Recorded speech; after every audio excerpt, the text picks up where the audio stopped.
Ang mga kabataan ay nagtatanong, papaano ako magkakaroon ng mabubuting kaibigan? Tingnan ninyo ang payo ng Kawikaan 17:17. Sabi, ang tunay na kaibigan ay nagmamahal sa lahat ng panahon at isang kapatid na maaasahan kapag may problema. Kaya, ang pagkakaiba ng kalaro doon sa kaibigan, ang kalaro, isa na lagi mong nakakasama. Tama?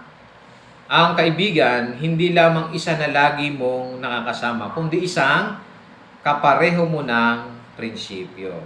Ganyan ang samahan ng tunay na magkakaibigan. Hindi lang basta magkalaro. Totoo, habang lumalaki ka, kailangan mo ng mga kaibigan. Una, maganda ang ugali. Ikalawa, sumusunod sa pamantayan ng Biblia. At ikatlo, may mabuting impluensya sa iyo.